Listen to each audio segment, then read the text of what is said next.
Ain't it so crazy, Jay?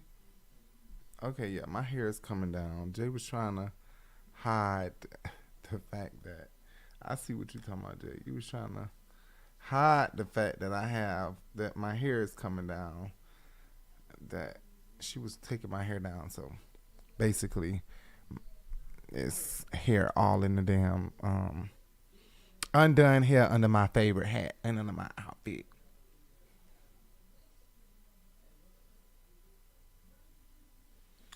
Anyway, you need to sit right here when I'm on live. Ooh,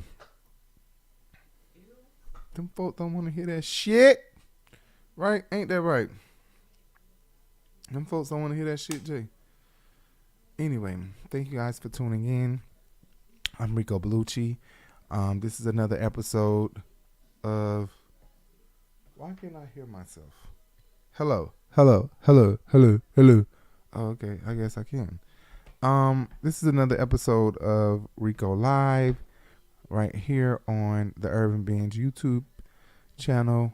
And make sure you guys go follow us everywhere. Like I always say, gotta make sure I tell you guys, follow us at the Urban Binge on Facebook, TikTok, Instagram, X, Twitter, whatever the nigga want to call it. Yeah. So follow us. Thank you guys. Facebook, THEE, right? THEE on Facebook. Anyway, yeah. So we're here because Sean Diddy Combs was recently indicted, right? And thrown in jail. And thrown in jail. I actually, you know what? I feel good because I've been saying this for a long time, right? Have I not been saying this for a long time? Didn't you gather up some clips where I've said this? Huh? Right. If they can hear you. Diddy right. Has been reportedly taken into federal custody in New York after grand jury indictment. So allegedly, he had a plan to be arrested, go in, you know, the way Donald Trump. I guess they was like, nigga, you not Donald Trump. We finna show your ass. You ain't running shit because you think you running some shit. And especially when it's shit like this, when it's like victims and shit involved and you've been playing this tough game where you're running shit, you're coercing people and shit like that. They really want to show you then. You know, they really want to show you ain't running shit. So, of course, they didn't follow up with their plan to allow Diddy to, you know, turn himself in, come in, you know, with some dignity. Instead, they went and pulled up on him last night while he was at the hotel and arrested him, Homeland Security. So, it's no telling. The attorney, the DA, I'm going to play it in a minute. He clearly said, you know, he's not going to discuss the way the operation went because someone was wondering, well, how the hell, why did you guys pull up on him like that?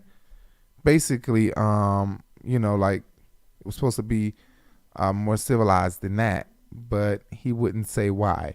Probably because they just wanted to show Diddy he wasn't running shit. Wouldn't be surprised. Or Diddy didn't turn himself in at a time that he was supposed to. Not surprised if that is the case either, because that's just Diddy. Anyway, I think Diddy turned a lot of people off with making the band. When he did Making the Band, I think it was like a big turn off. It made people feel like he was what people think of him today.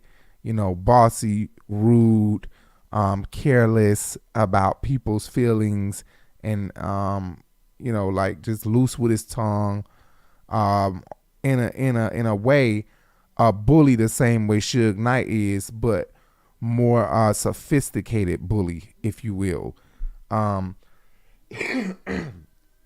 never thought Diddy was far from Suge. I thought that he was just on the other side of the coin. Like it's a bad coin either way it go. Like they're trying, like the Pope said about Kamala and Donald, that we have two evil candidates, but America has to choose between the lesser of the two evils. So I feel like Sean Diddy Combs, Suge Knight, they're both on the same level of evil, dangerous.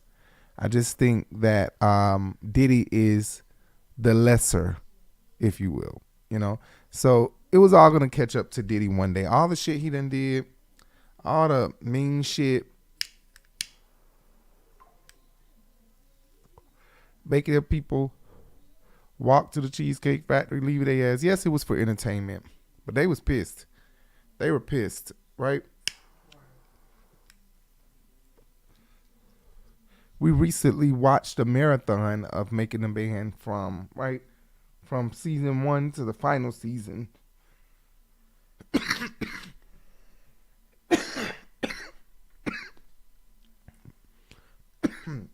Coughing like that remind me of Funky telling Tammy they ain't want you giving them folks emphysema, kissing them basketball players in the mouth.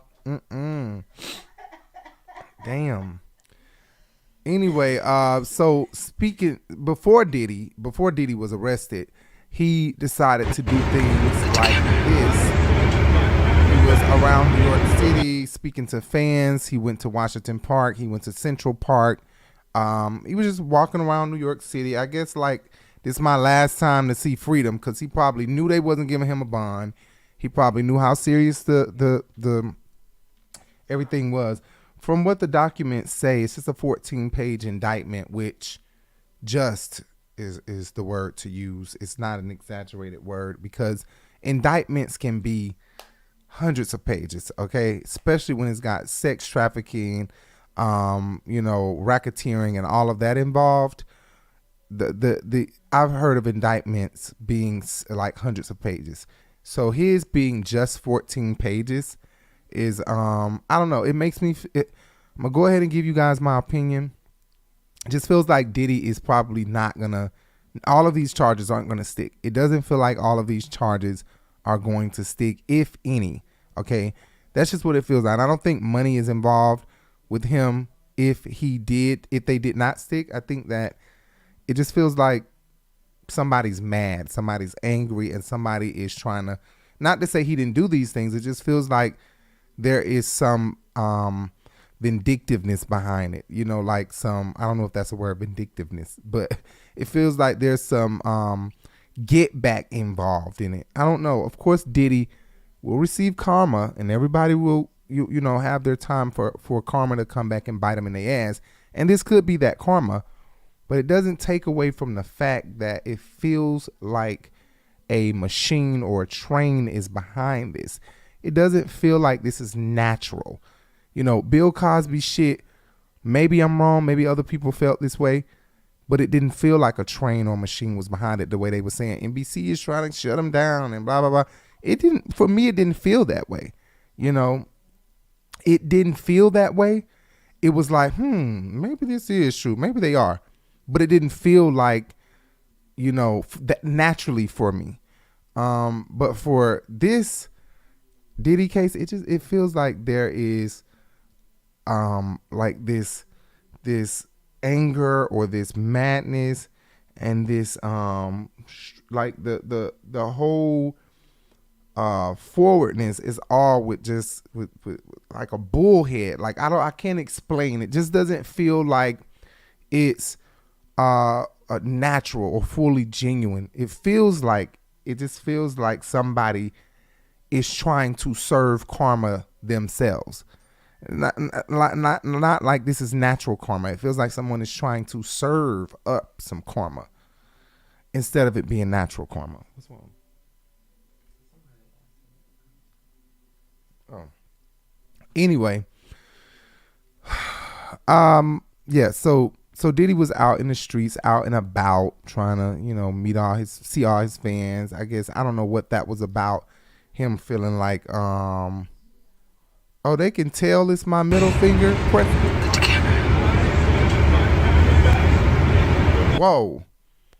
Whoa, that's weird.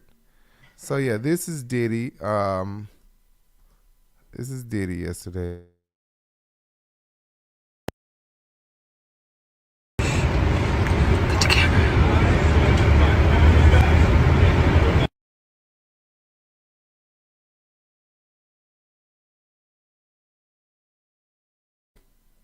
Yeah, so he's talking to all of his fans. It looks like King Combs is there with him and whoever else is there with him.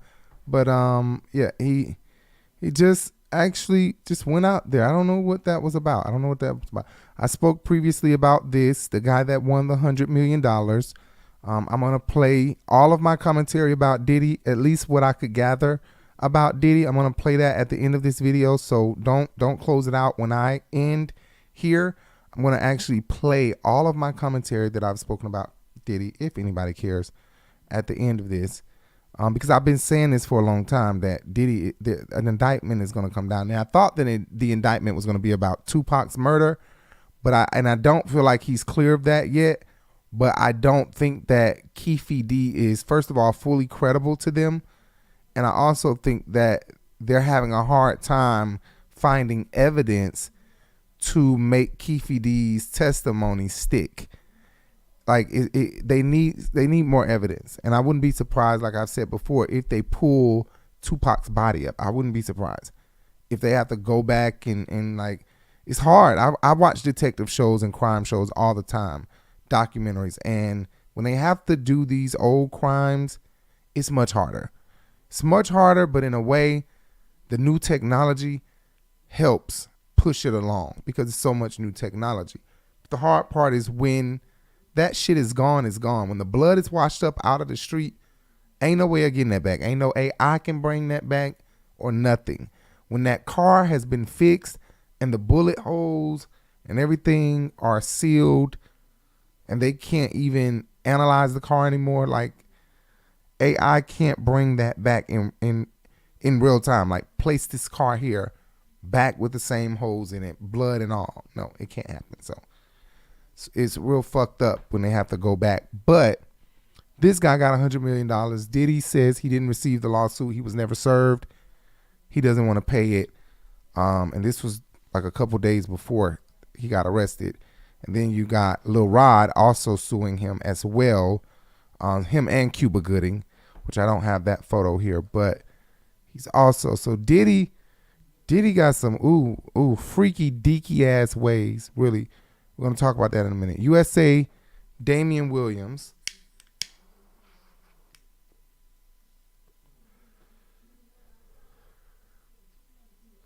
Hold on. I cannot wait till this AI shit come out so that way my apps can update and they can use this shit and I can. Oh, it's the AI system coming on the iPad? Yeah, it's coming for all silicon devices. I'm about to say, not for this, right? Yeah, but for your computer. Okay. Y'all don't want to hear that. Earlier this evening, federal agents arrested Sean Combs based on a sealed indictment filed by the SDNY. We expect to move to unseal the indictment in the morning, and we'll have more to say at that time. Jesus Christ. So they didn't let us know until early in the morning what the charges were. Charlemagne the God believes other people will be involved in Diddy's indictment. If you ever ran a train with Diddy, you're probably going to jail. That's true. The prosecutor did say that there are more people that possibly will be. He said we're not done or something along those lines. We're not done yet. So, So, it's been reports that Cassie has been cooperating with the federal case. And all of this is over a matter of 7 or 8 months. Yeah, racketeering and sex trafficking. If he gets racketeering and sex trafficking for freak offs, it will be others involved. Yes. Like if you ever ran a train with Diddy, you're probably going to jail. Yeah, that's what a lot of people were saying, that, that's possibly on those cameras because he had cameras in the crib. So people are thinking that maybe there'll be other people involved. If you ever been butt naked anywhere with Diddy or half butt naked with Diddy and there was some women around or some men around that he told you were part of the party, you're probably going to jail. Charlemagne, I hope you ain't sitting here saying this and you was a part of. I'm just talking shit. Yeah, so the prosecutor did say something along those lines that there are other people that he's looking at and shit like that. They say also Diddy was found with the pink powder, the new drug. There's plenty of documentaries. Just go look it up. The pink powder is like pink cocaine. It says he had what appear to be narcotics found in his hotel last night, pink powder that have previously tested positive for ecstasy and other drugs. So apparently, I don't know if they're saying it tested positive for ecstasy and other drugs, as if this pink powder consists of ecstasy and other drugs, or are they saying the pink powder consists of ecstasy, but he also had other drugs? I don't know. This is a Heartland detention case. His package is woefully inadequate. It only focuses on flight risk.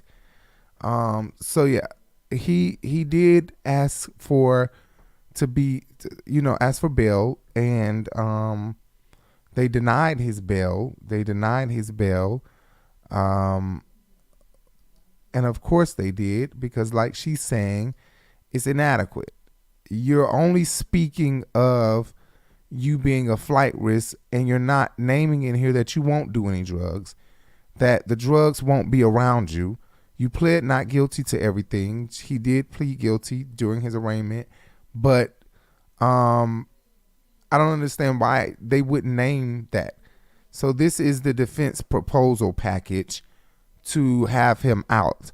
They're willing to give the courts $50 million bond, co-signed by his mother. I can't remember his mom's name. His oldest sister and 3 adult sons, which is, Quincy, Justin, and the twin to him.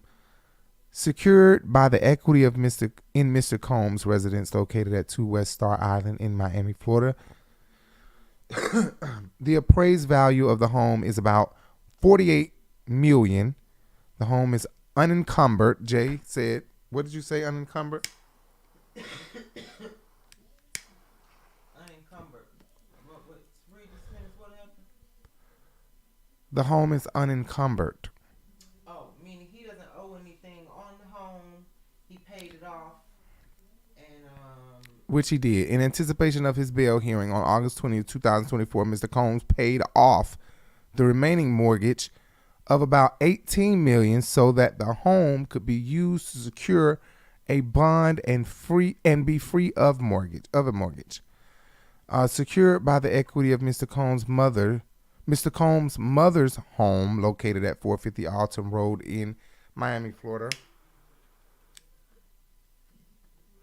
Mr. Cole's travel will be restricted, blah, blah, blah. You guys can see that he's trying to say he's going to restrict it to New York, New Jersey, Florida, the southern district of Florida, southern district of New York, as well as the eastern district of New York and the eastern district of New Jersey, and blah, blah, blah. Mr. Combs surrendered his passport April 1st of 2024. So when you got money like this, then you know when something is coming down the drains. You already know when an indictment is coming. These people be knowing already. A lot of them do know already. Now, they think they're going to get off until they're found guilty. Then they go crazy. But a lot of times they don't kill themselves and shit. They don't run away and shit because they think that, everything. Look at Russell Simmons. Russell Simmons, he knew something was coming down the drain. He went to a country where they cannot indict him. And he hasn't been back to America. And he doesn't plan on coming back to America. He's going to stay right there in India, wherever he is, and be rich and have all of his American money be transferred to him because that's what's happening. exactly. Diddy probably would have done the same thing.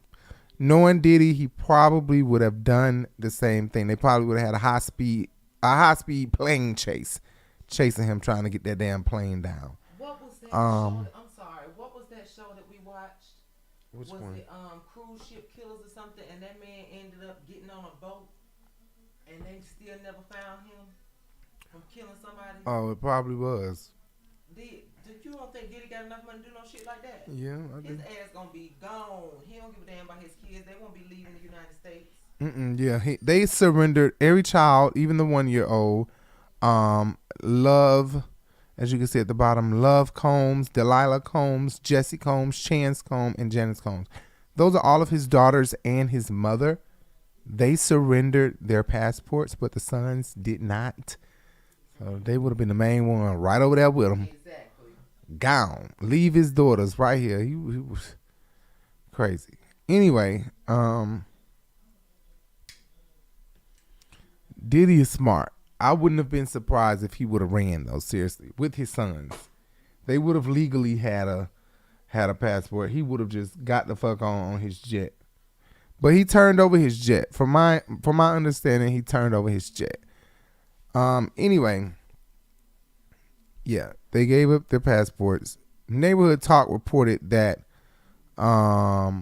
his children, as if it was all of them, and put all of their pictures, but in fact it was just the 4 girls and his mom who gave up their passports. So he would have gave mama one last kiss and would have hoped and prayed that these 4 girls would have gotten their passport back some way, somehow, eventually in the future. He don't give a damn. Anyway, so yeah, the judge refused to grant bail to Diddy. Must remain behind bars until his sex trafficking trial. They don't have a trial date yet. The judge is quoted to have said, "In this case, I find the presumption has not been rebutted, so Sean Combs will be detained." Yeah, they detained his ass. I've been saying this, y'all. I said, watch and see. A fucking indictment is coming down the pipes. Okay. So I thought it was gonna be for him shooting, the whole Keefe D thing, but like I said, that's not that. I don't know if they can trust Keefe D that much, his words. So I think they taking it slow on that, but they are gonna get him for I think that is Cassie's lawsuit played a big part in this whole thing. I think they read everything she said, and she might have been cooperating. Also, don't forget, Justin's mom was upset not too long ago, going off, "You ain't gonna do my son like this. My son. Remember that? She was like, "You ain't gonna do my son. La la la." And then Justin and Diddy ended up getting back cool, but then Diddy ended up going through this bullshit. So I wouldn't be surprised if Justin's mom did all this, because I remember there was a time she was going the fuck in about her son, because she was saying, "You're not gonna do my son like this." Let me play this clip. Maybe I can find it. Let's see. They've been talking to, it's been reports that Cassie has been cooperating with the federal case. And all of this is over a matter of 7 or 8 months. Yeah, racketeering and sex trafficking. If he gets racketeering and sex trafficking for freak offs, it will be others involved. Yes. Like if you ever ran a train with Diddy, you're probably going to jail. Yeah, that's what a lot of people were saying, that, that's possibly on those cameras, because he had cameras in the crib. So people are thinking that maybe there'll be other people involved. If you ever been butt naked anywhere with Diddy, or half butt naked with Diddy, and there was some women around or some men around that he told you were part of the party, you're probably going to jail.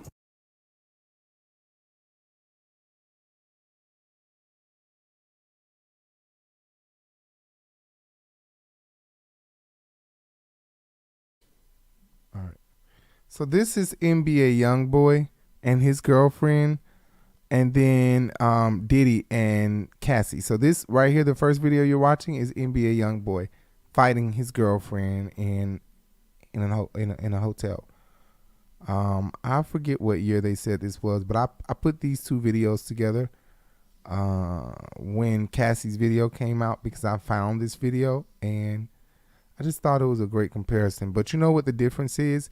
Diddy has racketeering, sex trafficking. Diddy has like some mob type behavior shit.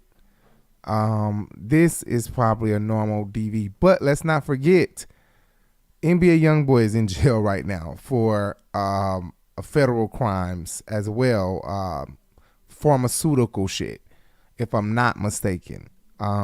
So they were watching his ass too, but I wouldn't be surprised if he has some issues like this. There's Diddy and there's Cassie going down the elevator, and he just punched her in the head along with snatching her hair. Punched her in the head, snatched her hair, kicked her again. Jesus Christ. That's a big man, and now he's snatching her to the room like a kid. This feels like this pissed somebody the fuck off at the DA's office, and they handled some business. That's what it seems like. That's what it's given. And I'm not saying it's not right at all. Okay, I'm not saying that. But what I'm saying is, and it's not a but, I'm saying that if this is only about Cassie, and they done made this big, like, with Bill Cosby and Donald Trump, women was coming out the woodwork. There's not been women coming out the woodwork with him. There's like a handful of women, just like Usher shit, and it was over with. I don't know. Maybe they will. Maybe women will start coming out of nowhere. Dawn did not say in her lawsuit that she was abused. She was, if I'm not mistaken, she witnessed it.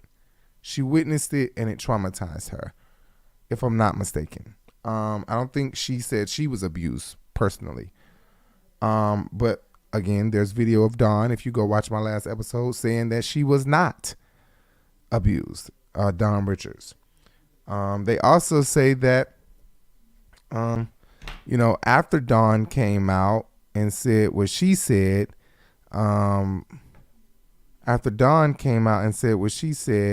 Kalina put out a post, big mouth, literally big mouth. Her mouth is big. She put out a post, I guess kind of against her, saying, that's her account of things. It's not how it went down when I was there, so I don't know what that bitch talking about. I was like, damn, that was kind of fucked up. But oh yeah, she was on Love and Hip Hop. Damn, I forgot about that. Maybe y'all. I know, Jesus, my phone. Fuck that shit. Please don't break the prices. We don't need to buy no more right now. We don't. I thought I was gonna be able to find what she said, because I literally just had the video. Don't you get it stuck? Oh, you doing that to me? I exhaust you. Okay. All right, I can't find it. Fuck that shit. Yeah. So if you look at my last episode or the episode before that, I talked about Dawn filing her lawsuit and what she said. She really wasn't. She was saying that she didn't witness shit happen and nothing didn't happen to her. Basically, stay in your own lane and nothing won't happen. I don't know. I just think Dawn is just a money grab. I do. I think Dawn is just trying. Dawn said, 100 million? Bitch, I'm broke. Let me go sue his ass. I'm hurt. I'm down and out. Yeah, I don't bit more believe Dawn. I don't. I think that she did witness the stuff. I don't think she didn't witness it, but I don't think it was traumatizing and all that shit. Like, no, I don't think it was everything she's making it. I don't. Anyway, yeah, he had the pink powder. We read the lawsuit. We see his kids gave up all their shit. The judge said that they're denying his bail. But before we move on to what the fuck his attorney said, I can't believe this motherfucker said this shit.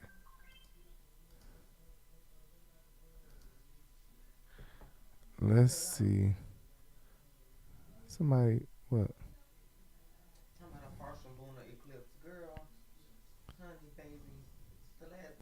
Had me standing my ass outside looking up at the sky. I ain't see shit. All right. Okay, so let's not forget, like I said, speaking of karma, before I get into what his attorney says, speaking of karma, let's not forget that Diddy did this. Shot that lady in the face. I was facing them. It's really right after the shooting. And belonged to all of his victims. Yeah, and you have said since really right after the shooting that it was P. Diddy who shot you. I think you even said it to the doctor that night, right? I said it immediately. I literally watched them pull out the guns. I've had a clear point of view. For God's sake, I got shot in my nose. I was facing them directly. I watched everything occur and have described it vehemently to all parties involved. I think in our society, we have respectability politics. There are people who want to be adjacent to power or celebrity or money, and there's a hierarchy of respectability.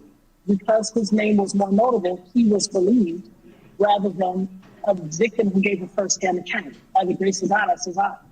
Yeah, and this was also a different time. I mean, things were very, very different in 1999. I mean, did you sense right from the beginning that no one believed you?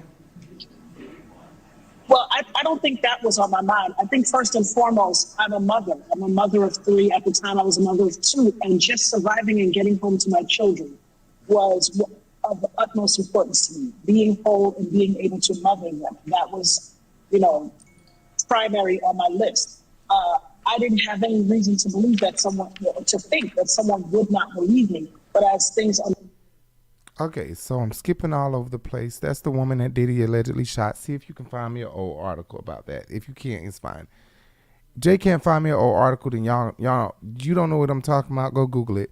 Diddy shot a girl, this woman right here, in the face, allegedly. But what was that?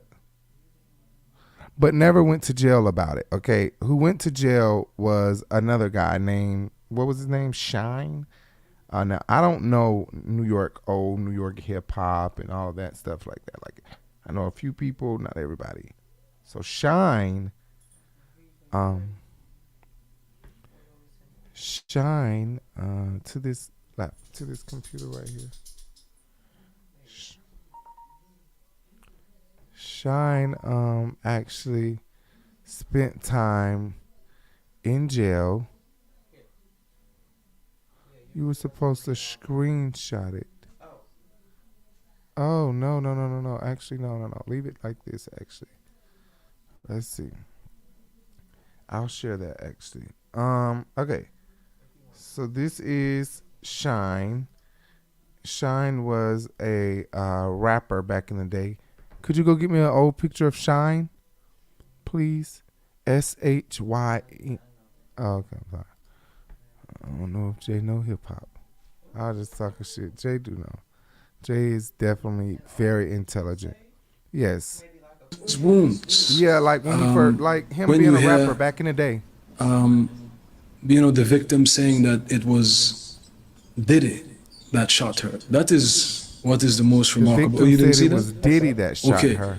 And that was triggered by a lawsuit from a producer that produced on the Love album, who is making accusations, and in those accusations he says that the gentleman confessed to the shooting.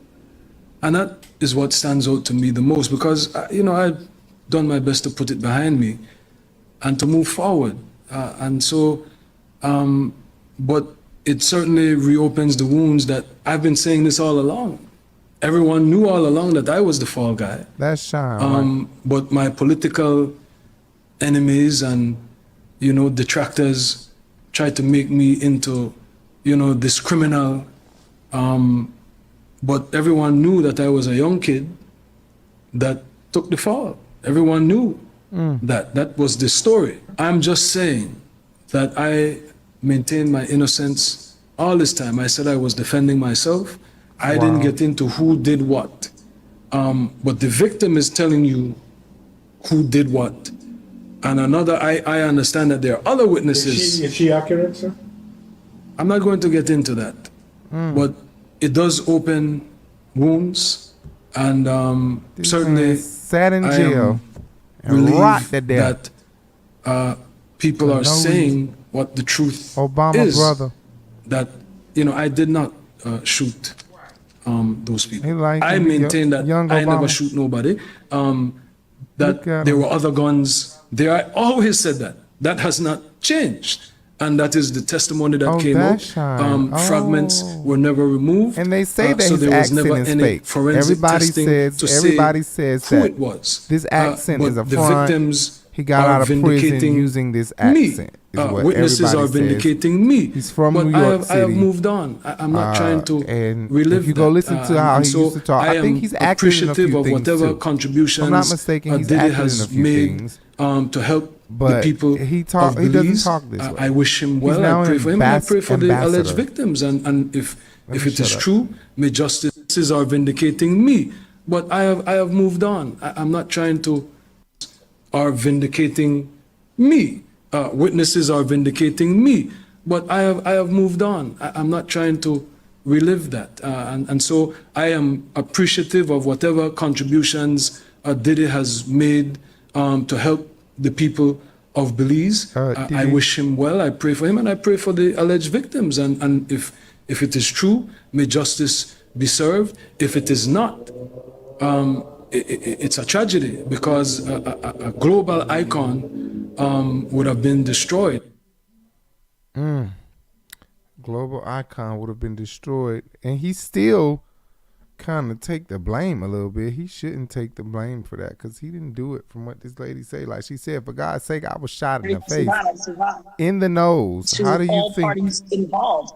I think in our society, we pull out the guns. I've had a clear point of view. I mean, for God's sake, I got shot in my nose. I was facing them directly. I watched everything occur and have described it, vehemently to all parties involved. I think in our society, we have respectability politics. There are people who want to be adjacent to power or celebrity or money, and there's a hierarchy of respectability. Because his name was more notable, he was believed rather than a victim who gave a first-hand account. By the grace of God, I survived. That's unfortunate. That's real unfortunate. You put the blunt up? Oh no.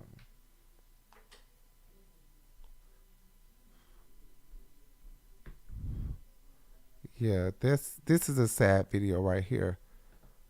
Anyway, let me move on from that and see show you guys what the attorney said. But I was just saying, like, this could be Diddy karma. I hate to say this could be his karma, but it could be. I mean, Sean done went to jail, and there's other things Diddy has done that people would say, that would make people say, okay, this might be karma for that ass.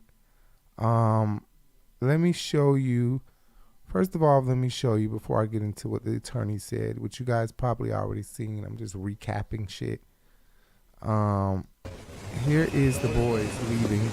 It's Quincy, Justin, Quincy in the front, Justin right here with black, and his other son over there with the black and the white stripe down the side of his arms and his pants right here. His twin.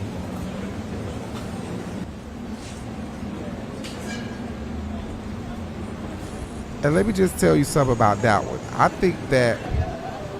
I honestly think that he probably is going to have, no, cut it on, that's fine, just cut it on. I honestly think that he's going to have an indictment coming down the line. I do. I think that King Combs, his youngest son, is going to be indicted. I do. I think that boy, I know he young as hell, but recently his girlfriend sued him or accused him of sexually assaulting her or locking her in a room or something like that. Am I mistaken? Was he not accused of locking his girlfriend in a room recently, allegedly? Right. Yeah, I can't find the other video of them leaving out of the courtroom, but I do have this video. This is what he said outside the courtroom. Since the search is in March, he to his great credit, he voluntarily came to New York. Not a lot of defendants do that. He came to New York to to basically engage the court system and start the case, and it'll start today. And he's going to plead not guilty, obviously. He's going to fight this with all of his energy and all of his might and the full confidence of his lawyers. And I expect a long battle with a good result for Mr. Combs. Do you think he'll be released? I'm going to fight like hell to get him released, and he should be released with all that he's done and coming here voluntarily. And guys, I'm going to cut it short because I have to go in. All right? So thank you all very much. And certainly it's not planned by us. I mean, he came here to surrender at a time agreeable to the U.S. Attorney's Office, and then they arrested him last night. I spent the evening with him. I was with him till about 1 o'clock. His spirits are good. He's confident. He is dealing with this head on, the way he's dealt with every challenge in his life. And he's not guilty. He's innocent of these charges. We know what the charges are going to be without seeing the indictment. It's going to be racketeering. It's going to be sex trafficking. It's going to be things along those lines. This is what we've been expecting. No, it's not. Yeah. So basically, his charges were released finally. His attorney explained there that he already knew what it was going to be. Damn, I keep burping, right? I don't need to drink soda and get on here. But yeah, I don't know. They sound like some real hard charges. I don't know if they gonna stick, y'all. I don't know. Diddy paranoid as fuck. He's scary as fuck anyway, I think he one of those pimps where he got the hard voice, and then when you finally get up there to the laboratory and turn the chair around, he a little midget talking into a big mic. Oh, I'm sorry. Please don't kill me. Yeah, motherfucker. You know, puny ass. That's what Diddy give me. But Suge give me, you spin the chair around. You ain't got to spin the chair around. Fuck that. He gonna be sitting that bitch smoking a cigar like, bitch, I will kill you if you walk in here. Suge is a real, like, the man just rolled over somebody, roll back, like, bitch, I'm finna flatten you out. I'm tired of this shit. He already put Vanilla Ice over a balcony. You remember Wendy talked about that with Vanilla Ice? He was a dangerous man. Anyway, here's what the ladies of The View had to say. Arrest was last night. Yeah. His charging documents were unsealed right before we went on air, and they include sex trafficking, transporting to engage in prostitution, racketeering, conspiracy. His attorney says he will not plead guilty to all of them, but were you surprised at how extensive and disturbing the charges were, or did it feel par for the course given everything else that he's been accused of? Par for the course given what lifestyle he lives. Go on and say it, Whoopi. You know what you wanted to say. To everything. And RICO cases or racketeering cases are not that common, but racketeering convictions are very common in the federal government. Federal prosecutors generally don't lose these kinds of cases. And this was more disturbing to me. It's only 14 pages, but within the 14 pages, it describes, mob-like behavior. These cases are generally brought against mobs. So they are describing a criminal enterprise that involved trafficking of underage people across state lines to have sex, and they dubbed them freak-offs. They raided his homes and found 1,000 vials of lubricant. Yep, and they raided his homes and they found narcotics. But that's not, the lubricant is not. It ain't a crime, guys. It ain't a crime. It's not a crime, but it can be used as evidence. That's some crazy shit. Because they also have, they were calling these. Somebody said, wait. Orgies, basically. Somebody said, not gonna lie. There was definitely a baby oil shortage. That shit was hard to come by. Now we motherfucking know. Okay, damn. Let me stock up now. Why? Somebody said, let me stock up now while he locked up. I will never look at a baby oil bottle the same way again. Remember when Diddy said, you was more than my girl? We was like brothers. All night we would play fight under covers. I know baby oil hate to see him coming. Somebody said the foreign doll. Hopefully he doesn't face that same shortage in his cell where he'll need it the most. Okay, Diddy, he'll definitely be able to play with some booty hole up in there. Because Twitter be showing it all, okay? Yes, they are. Yep, and they raided his homes and they found narcotics. Raided his homes and found 1,000 vials of lubricant. Yep, and they raided his homes and they I ain't hear found what Sarah said. narcotics. But that's not the lubricant is not. It ain't a crime, guys. It ain't a crime. But it is evidence. It can be used as evidence of a freak off, because they also they were calling these orgies basically that he orchestrated as a criminal enterprise with underage girls and in some commercials and some of age and commercial sex workers. Underage girls, you said? Across Oh, state Lord. lines, which is criminal, illegally. And he had guns. He had AR-15s with defaced serial numbers, taped phone calls. If King Combs don't go to jail, his ass gonna be sued hard. A max of 20 years to life. Well, they indicate other people, because what you hear in this is there's a lot of people that go in this operation that need to go down as well. As far as and I just want to mention Cassie Ventura, who bravely came forward with a civil suit, who laid out the egregious, horrible things he did to her. We all saw the video. I could barely watch it of him attacking her. They settled out of court, but by putting that out there, it helped other victims come forward. And because of it, the government was able to come, because we all saw the raid and we're like, why did it take so long to arrest him? I think they've been spending months to build the strongest case against him, and proud of Cassie for coming forward. I don't even know that it's, you're absolutely right. I don't even know if it's months. I mean, this behavior goes back to 2008. And so I just meant since the raid to the end. So this is a criminal enterprise allegedly that's been going on since 2008. Well, he's going to court. He's going to court, and now I don't even know if this is a triable case. If I were advising someone looking at something like this is a case that you plead guilty to, and you take your chances with a judge. Yeah, you take a plea in a case like this. We'll see. It's not over. This is just the beginning. Wow.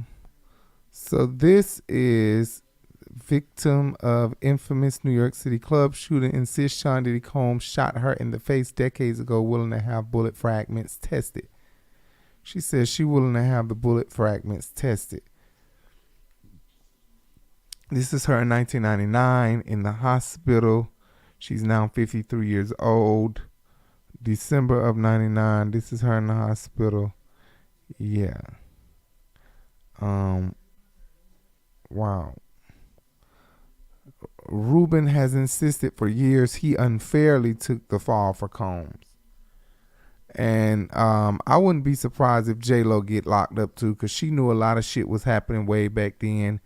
And I wouldn't be surprised if she a part of the damn RICO case. I would not be surprised. She was with him from 99 to 2001. They were dating. So I think they did. And also she was there at the party when he shot the gun. And all of them might have lied for him. I don't know. Jennifer should have said no if she didn't. I don't know. Anyway. Yeah.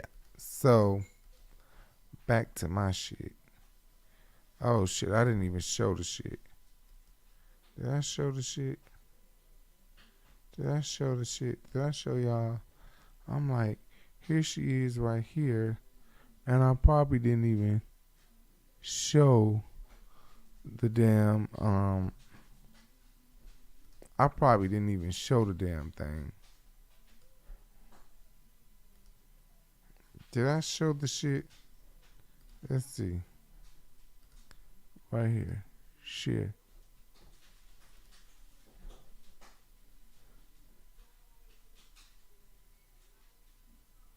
Oh, right here. Okay. No, I didn't share it. Here it is. So this is J-Lo and Diddy, like I was saying. Here's her in the hospital in 99. December of 99. This is her in the hospital. Okay, and this is her now.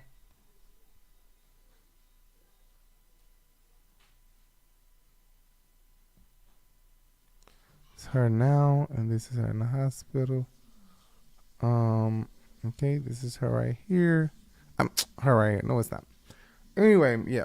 So they dated for that long. Oh, this is her again. Ooh, with her nose taped up.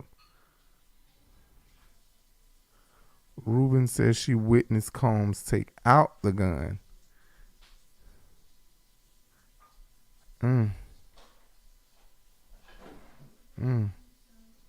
Where did it say Ruben?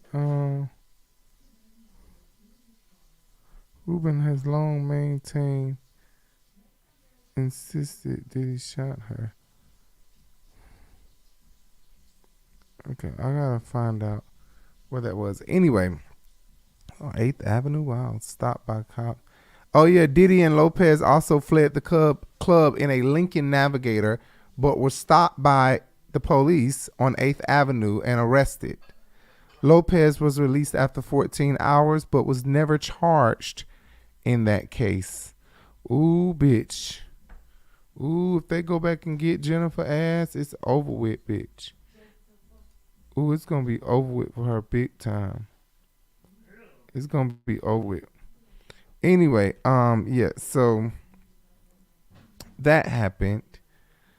And Diddy's lawyer says Cassie hit Diddy in the head with a cell phone prior to the attack in the hotel hallway.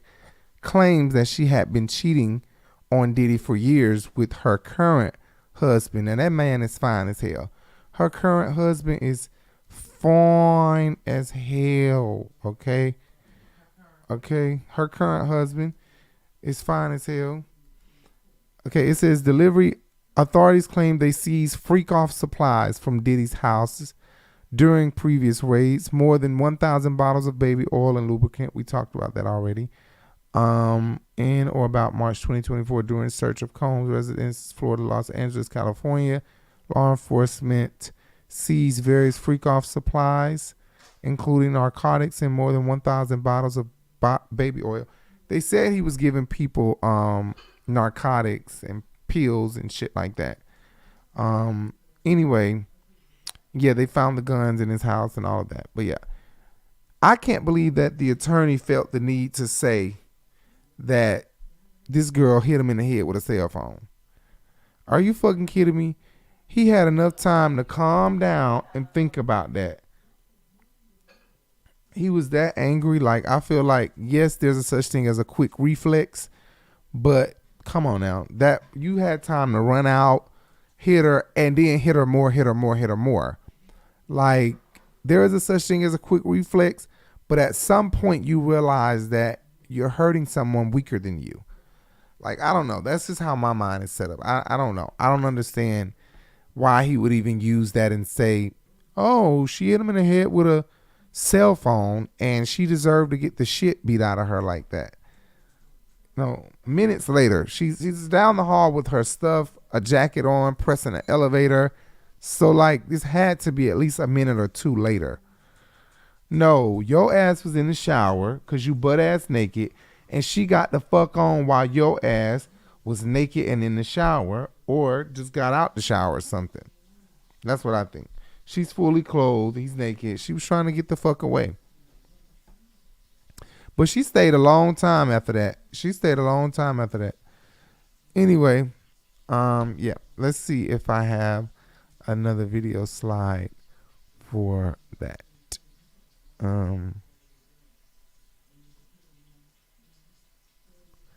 Let's see this one right here. Yeah, so judge. Let's see this video here. With that breaking news here at 6 today, a judge orders Sean Diddy Combs held without bail. He pleaded not guilty to racketeering, conspiracy, and sex trafficking charges following a bombshell indictment today. Alice Gaynor covers courts and joins us now live from Lower Manhattan with all the new details. Alice. Christine, Sean Diddy Combs himself entered the not guilty plea. He walked into the courtroom with a very serious expression. He scanned the room. He had about 12 family members and friends there to support him. Otherwise, the room was basically attorneys and members of the press. The two sides essentially litigated the case when they were making the argument for bail or no bail. Prosecutors say he's a flight risk. He's an extreme danger to the community. He's a serial abuser, they say, and a serial obstructor. His attorney argued that he had earned the trust of the court and of the judge because he flew to New York in anticipation of being arrested and wanted to turn himself in. They also mentioned that he's in the process of trying to sell his plane. He handed over his passports to his attorneys, but the judge ruled he be held without bail.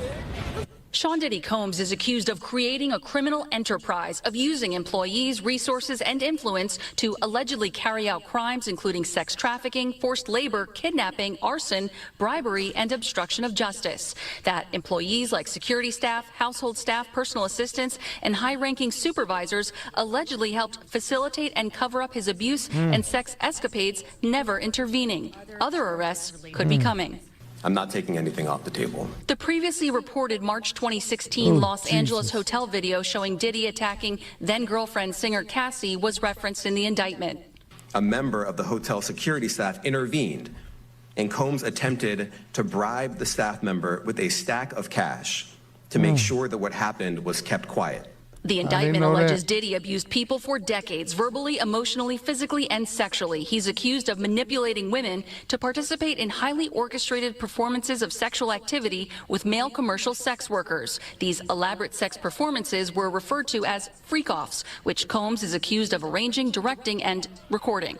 The freak-offs sometimes lasted days at a time, involved multiple commercial sex workers, and often involved a variety of narcotics. He's accused of sometimes giving people drugs like cocaine, oxycodone, and ketamine, to name a few, controlling their careers, using money and threats allegedly to get what he wanted. During these so-called freak-offs and at other times, it's alleged he hit, kicked, and threw objects at and dragged victims. Some injuries took days or weeks to heal, and he allegedly used the recordings of them as collateral.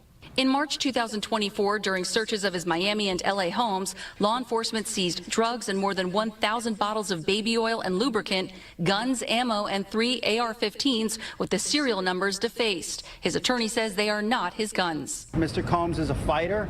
He's going to fight this to the end. He's innocent. We're appealing the decision to hold him without bail.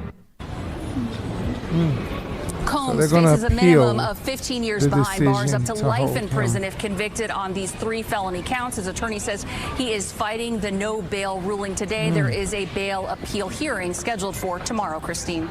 All right, some shocking allegations there, Alice. Thank you for that update. Diddy's legal troubles first picked up steam last year. He has faced a number of lawsuits since then, filed by an unnamed music producer to former college student Joy Dickerson, and most recently, one of the singers from the band Danity Kane, Dawn Richard. Now, the first lawsuit came in November of 2023 from Diddy's ex-girlfriend, singer Cassie, alleging years of abuse and he rape. Probably already had lawsuits that we never heard about. The next day. And then in March, federal agents raided his homes in Miami and LA. In May, video surfaced showing Combs attacking Cassie in an LA hotel in 2016. He publicly apologized days later. In June, Combs returned his key to the city at the request of Mayor Adams. All of this now leading up to his arrest yesterday. Do stay with CBS News New York. We brought you the news conference live when that indictment was unsealed earlier today, and you can read the entire document on cbsnewyork.com. This is what he did at the Met Gala, if you guys remember. We posted this when the Cassie video came out back in May. What a beautiful dress you look. Thank you so much. Yeah, I wanted to ask you. Can't wait. He gave her a real what a beautiful dress. Thank you so much. I wanted to ask you. Can't wait to see 3 a.m. The controversy. Yeah. How can we get a tape of this? Oh, I'm going to send it to you. I will email it to you. Email me the whole thing. I love it. I love that you're constantly crushing the glass ceiling or crushing the black ceiling. Yes. You're one of the first. One of the first. And I'm blessed to be in this industry. Yes, and you're blessed. Try to blend it with my own. What a beautiful dress you look. Thank you so much. I wanted to ask you. His face. What a beautiful dress you look. Thank you so much. I wanted to ask you. What was that about? Thank you so much. I wanted to ask you. Can't wait to see 3 a.m. Yes. The controversy. Yeah.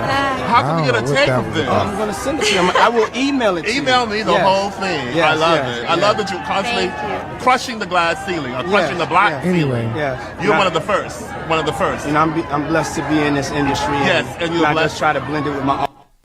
They screaming motherfuckers' names back there. Anyway, yeah. So.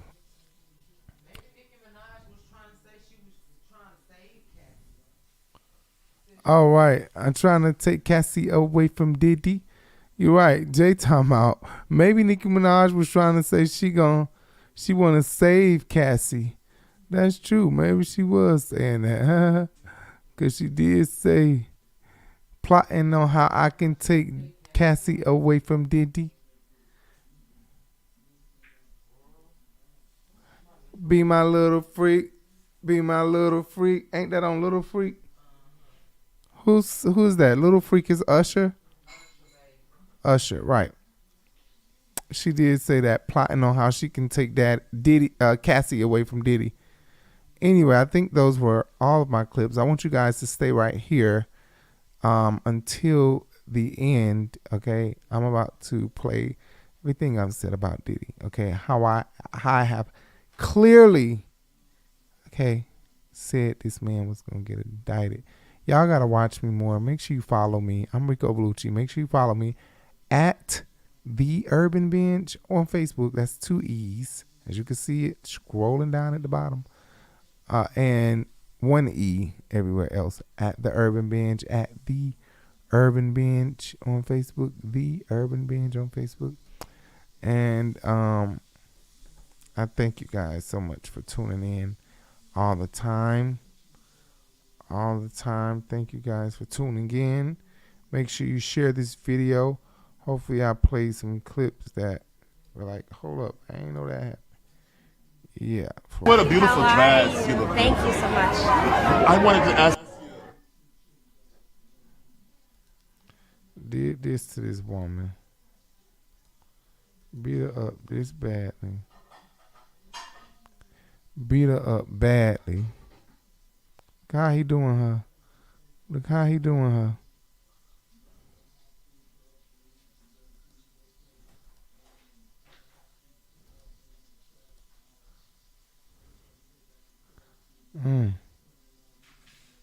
And drug her down the hallway.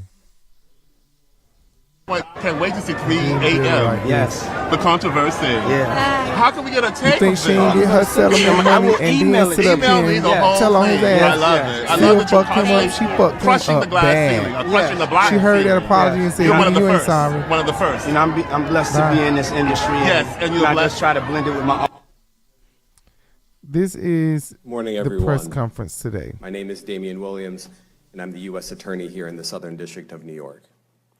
Today, I'm announcing the unsealing of a 3-count indictment, charging Sean Combs with racketeering conspiracy, sex trafficking, interstate transportation for prostitution. The indictment alleges that between at least 2008 and the present, Combs abused, threatened, and coerced victims to fulfill his sexual desires, protect his reputation, and conceal his conduct. As alleged in the indictment, to carry out this conduct, Sean Combs led and participated in a racketeering conspiracy that used the business empire he controlled to carry out criminal activity, including sex trafficking, forced labor, kidnapping, arson, bribery, and the obstruction of justice. Let me say a little bit more about the charges. The indictment alleges that Combs abused and exploited women and other people for years, and in a variety of ways. As alleged, Combs used force, threats of force, and coercion to cause victims to engage in extended sexual performances with male commercial sex workers, some of whom he transported or caused to be transported over state lines. Combs allegedly planned and controlled the sex performances, which he called freak-offs, and he often electronically recorded them. Freak-off. The freak-offs sometimes lasted days at a time, involved multiple commercial sex workers, and often involved a variety of narcotics, such as ketamine, ecstasy, and GHB, which Combs distributed to the victims to keep them obedient and compliant. As alleged, when Combs didn't get his way, he was violent, and he subjected victims to physical, emotional, and verbal abuse so that they would participate in the freak-offs, and that Combs hit, kicked, threw objects at, and dragged victims, at times by their hair. On one occasion in March of 2016, that conduct was captured on video and later reported in the media. Specifically, Combs kicked, dragged, and threw a vase at a victim in a Los Angeles hotel when the victim was attempting to flee. As alleged, these assaults often resulted in injuries to the victims, which took days or weeks to heal. In addition to the violence, the indictment alleges that Combs threatened and coerced victims to get them to participate in the freak-offs. He used the embarrassing and sensitive recordings he made of the freak-offs as collateral against the victims. And the indictment alleges that he maintained control over the victims in several ways, including by giving them drugs, by giving and threatening to take away financial support or housing, by promising them career opportunities, by monitoring their whereabouts, and even by dictating their physical appearance. Because of all of this, the indictment alleges that the victims did not believe they could refuse Combs without risking their security or facing more abuse. The indictment also alleges other acts of violence undertaken by Combs and others, including violence against witnesses to his abuse, kidnapping, and arson. The indictment alleges that on more than one occasion, Combs carried or brandished firearms to intimidate and threaten victims and witnesses. Now, Combs did not do this all on his own. As I mentioned, Combs has been charged with RICO conspiracy. He used his business and employees of that business and other close associates to get his way. Those individuals allegedly included high-ranking supervisors in the business, personal assistants, security staff, and household staff. The indictment alleges that those individuals facilitated the freak-offs. They booked the hotel rooms and stocked them with the supplies, including drugs, baby oil, personal lubricant, extra linens, and lighting. When the hotel rooms got damaged, they helped clean it up. They arranged for victims and commercial sex workers to travel for the freak-offs, and they delivered large quantities of cash to Combs to pay for the commercial sex workers. The indictment also alleges that they helped Combs cover up his crimes. During the March 2016 incident at the LA hotel that I mentioned earlier, a member of the hotel security staff intervened, and Combs attempted to bribe the staff member with a stack of cash to make sure that what happened was kept quiet. And as the indictment alleges, in late 2023, after public allegations were made about Combs' crimes, he and others pressured witnesses and victims to stay silent, including by making phone calls to witnesses and victims and giving them a false narrative of what they had experienced. And as alleged, Combs used others to help conceal his abuse by monitoring and preventing victims from leaving a location in order to hide their injuries, or by locating and contacting a victim who had attempted to flee. As part of this investigation, in March of this year, special agents from HSI executed search warrants at Combs' residences in Miami and Los Angeles. They also executed a warrant for Combs' electronic devices. During those searches, agents seized evidence of the crimes charged in this indictment. They seized firearms and ammunition, including 3 defaced AR-15s and a large capacity drum magazine. They also seized evidence of the freak-offs, electronic devices that contain images and videos of the freak-offs with multiple victims. And they seized cases and cases of the kinds of personal lubricant and baby oil that Combs' staff allegedly used to stock hotel rooms for the freak-offs, more than 1,000 bottles altogether. Here are some of the items that we recovered during the searches.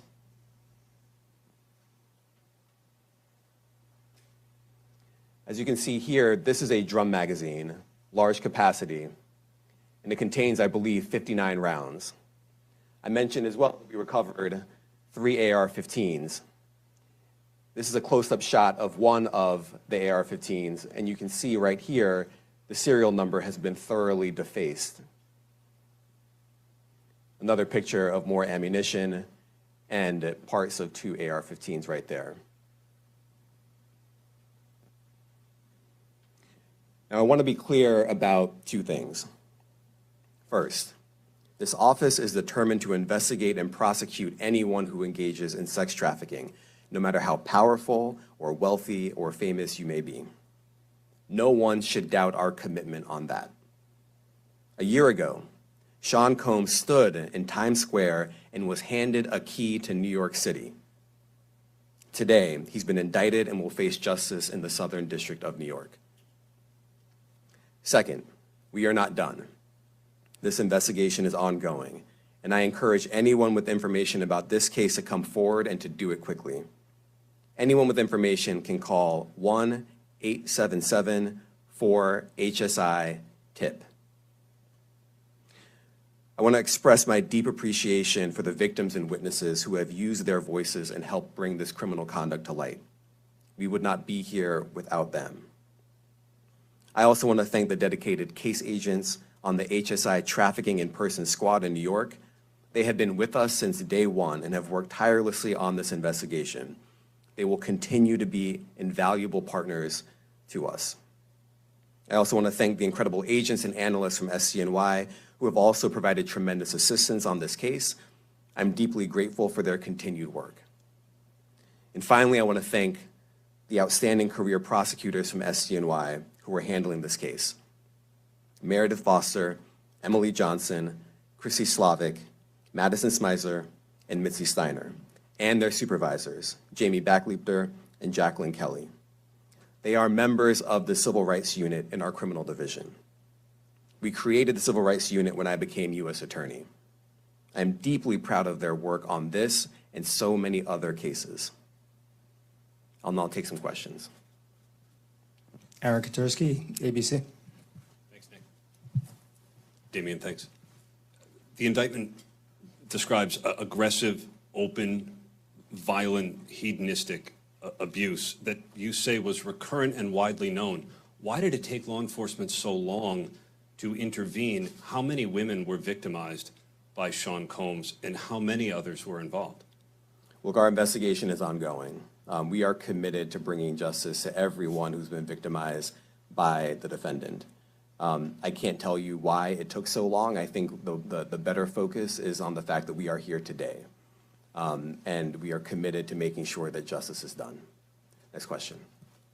Thank you. Julia Ainsley, NBC. Thank you for doing this. You said we are not done and that Combs did not do this alone. Do you foresee that there could be other charges related to this case? I'm not taking anything off the table. Janet Fisher, Newsday. What's the difference between the sex trafficking and promoting travel for the purpose of prostitution?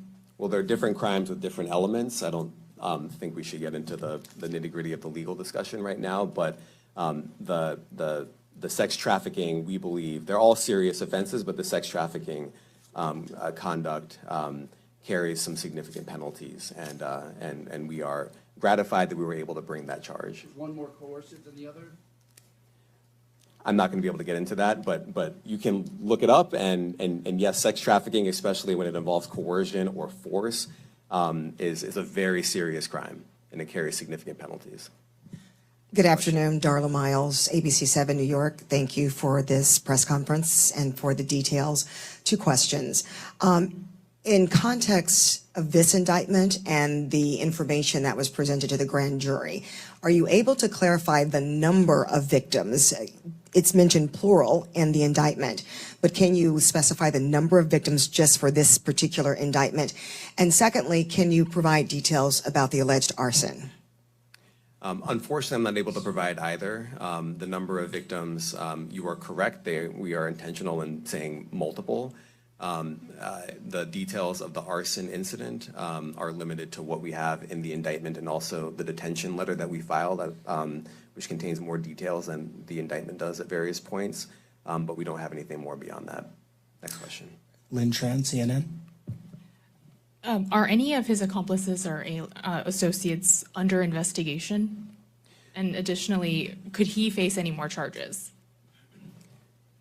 So the investigation is ongoing. That means both as to him and to anyone else who we believe committed the crime with him. Next question. Juliet Papa. Hi, good morning from 1010 Wins. I don't think he has any. I don't think he has any witnesses. I don't know. This is why I don't think it's gonna stick. Like, how many witnesses do you have? You done put a number out here for people to call in for tips and do it quickly, as if you want to, you know, they're gonna elongate the court date. You're gonna be able to interview a whole bunch of people, figure out whose story sounds credible, who has some proof of something or anything, and then use it in your case. That's what it seems like. Maybe not. I don't know. But I don't know. It just, you got Diddy in New York City where he's from, and the jury is going to be full of people who grew up listening to Diddy, I'm sure. Residents of New York, and a lot of black people. I'm sure it's going to be a lot of black people. Probably not. Probably a bunch of white people, but it's a lot of different people up here in New York. It's like a lot of different nationalities here. So it would be shocking if the jury is full of white people. Regardless, I don't know. I don't know. I can't. Maybe they'll all stick, but I don't know. I just don't know. This doesn't give R. Kelly. This doesn't give Bill Cosby. Okay, wait. Here I come. Anyway, let me finish playing what he said. Victims here were imprisoned in his residences, and did he have locations where he kept them, and they were not allowed to leave? And also, he's indicted here, although there were searches and raids in LA, Miami. Why in New York?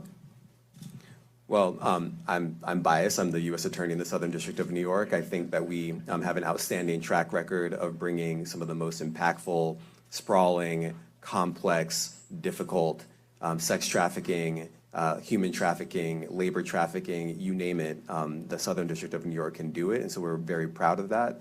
And so the scope and complexity of this investigation isn't something that we ran from, it's something that we embrace, and we will continue to do that. As to your question about whether he imprisoned anyone, all I can say is that, I mentioned this March 2016 incident where something was caught on video, where a victim was attempting to flee, and there was violence that was associated with it. Was that at the residence or a hotel? That was at a hotel. Matthew Lee, Inner City Press. Thanks a lot. Does your office intend to seek remand, or are you reaching a bail package? And if you're willing, how would you contrast this with the R. Kelly case in EDNY in terms of the elements? Thanks. So we will be seeking detention. We have filed a letter laying out our reasoning for seeking pretrial detention.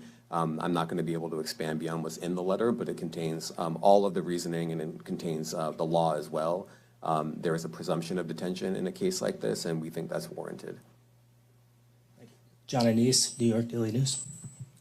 Thank you. I was hoping to get some more detail about the searches of his residence, the guns, the cases of lubricant, and the videos. Where were they found amongst his residents? Were they all scattered around the houses in one place? I kind of wanted to just get a better picture of how that stuff was found. Well, look, I think that some of the details that you're seeking are in the detention letter. So, for instance, some of the AR-15s, 2 of the 3 DeFace AR-15s were found in his bedroom closet in Miami, broken down into parts along with magazines with ammunition loaded in them. So some of that detail is in the detention letter.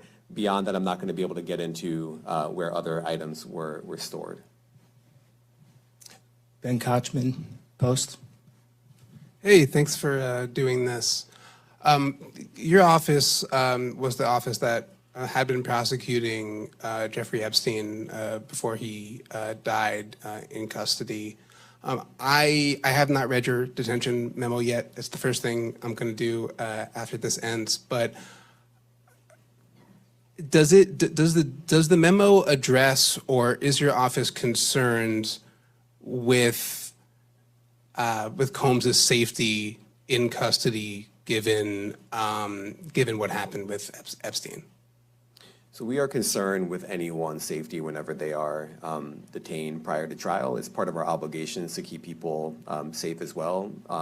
It's part of the criminal justice system. So, but I do not draw any sort of connection between Jeffrey Epstein's suicide and what may or may not happen to any other defendant while they are detained pre-trial. And of course, the decision whether to detain the defendant will be up to a judge. Our position is that pretrial detention is warranted under the law and based on the facts of this case, and I'll leave it at that. Are some of the prosecutors on this case some of the same prosecutors that had been handling that or that worked on the Maxwell case? So I'm not going to get into the staffing. I will say that this team, this group of AUSAs, this incredible group has been working on this case around the clock, and they've had their hands full. Next question. Gus Rosendale, NBC News. Good morning, sir. Combs' attorney said that his client has been cooperative with investigators. He said that this morning. I was wondering if you would have a reaction to that. Let me just say this. I think that generally with increasing frequency, the word cooperative or cooperating has taken on tremendous elasticity and it no longer really bears any relation to what the word means when we use it in a very specific context. So responding to lawful process and the like does not qualify as cooperation when we use that term here. Mike Sisak, AP. Thanks. To that end, was there any discussion of Mr. Combs surrendering? I understand he was taken into custody at a hotel in Manhattan last night, and maybe that wasn't the plan. Can you elaborate on how that came about and why that was?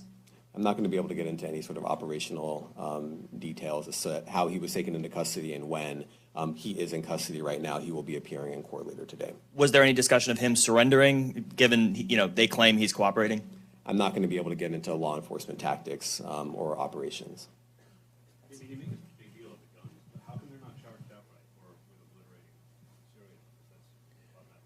Well, I can't get into the charging decision. It is very meaningful to us that weapons were possessed, as we allege in the indictment. Part of the reason why this conduct was so pervasive and harmful was because victims and others didn't necessarily feel comfortable denying him his wishes, as we allege, because of the presence of firearms. I should leave it there. Thanks. Last question, Jacob Shamison. Jacob Shamsian, Business Insider. Thank you. Given that he's the sole defendant in this case and that you allege he's part of a conspiracy that involves members of his companies, do you anticipate a superseding indictment that bring allegations against other members of his companies or other co-conspirators as well? Again, I can't take anything off the table. Anything is possible. Our investigation is very active and ongoing. And I think a lot of you who cover this office know that when we say such things, that developments are certainly foreseeable, but I cannot predict them sitting here today. All right, thank you, everyone. Thank you. Thank you, everyone. Thank you. Okay, now I'm going to play all of my commentary. Make sure you guys follow me, hit that subscribe button, hit that thumbs up. Please hit that thumbs up. Thank you guys for tuning in. I really appreciate it. See you guys then. I think I got everything. If not, I'll see you guys tomorrow.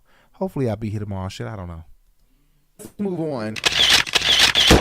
So there's always a new story about Tupac and Biggie. Who killed Tupac? Who killed Biggie?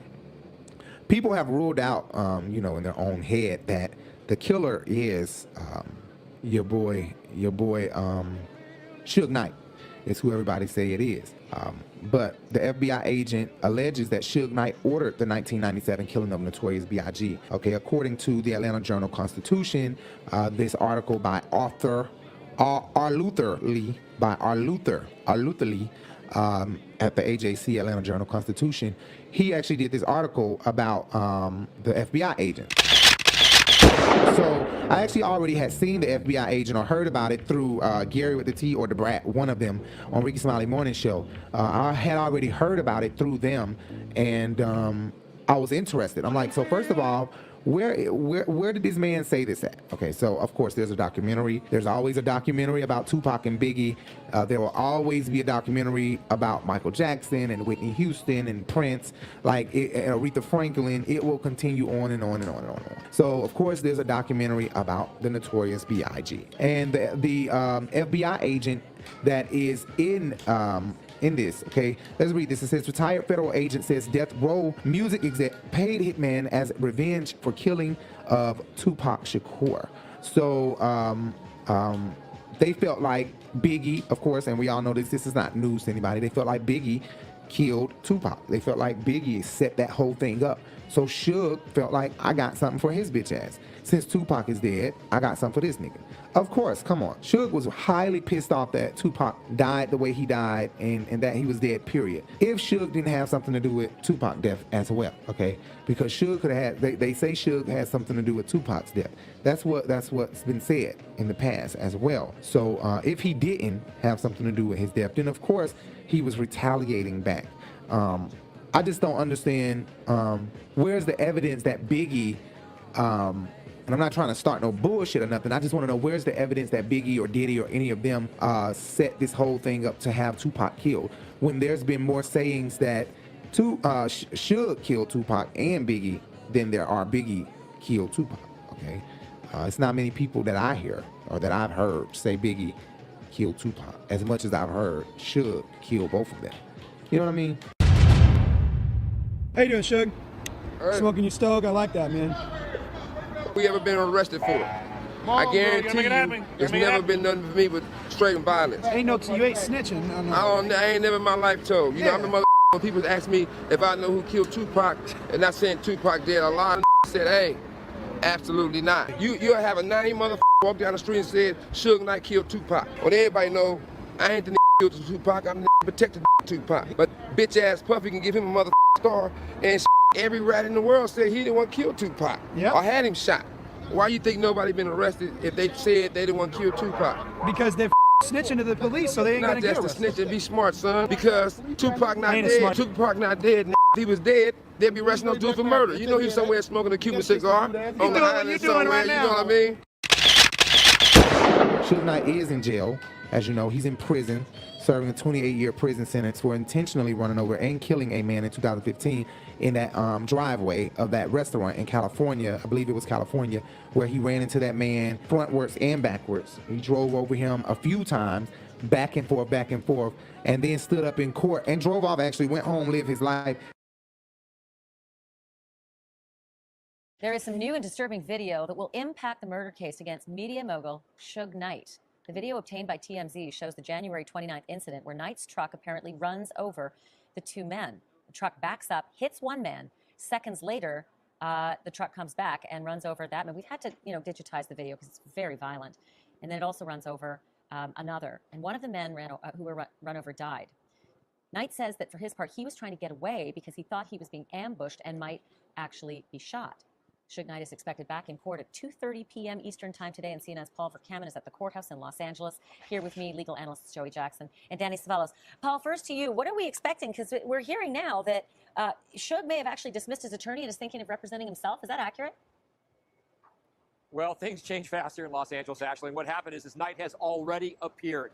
Knight walked into the courtroom and he basically notified everybody that his new attorney is Matthew Fletcher from Long Beach. And then Matthew Fletcher came downstairs after this very, very quick proceeding, one in which a bail hearing was set for the 20th or continued until then. And Fletcher got in front of this whole video issue. And Fletcher said repeatedly that this was a case where Suge Knight was lured to this hamburger stand and then was ambushed there. He said he thought by three men who were known gang members. Let's take a listen to what the new lawyer for Suge Knight had to say.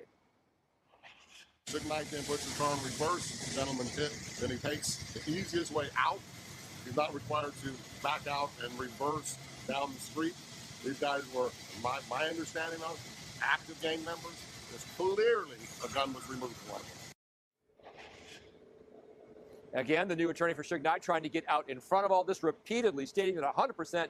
He says that this video shows that Suge Knight was ambushed, clearly laying a defense out, where Suge Knight is articulating that these men had plotted and schemed to attack him at that burger stand outside the courtroom, though. Others, supporters of not of Suge Knight, saying of course, that he is just a thug and this is part of his criminal activity. And stood up in court as if he couldn't see him. I'm going blind in my eyes.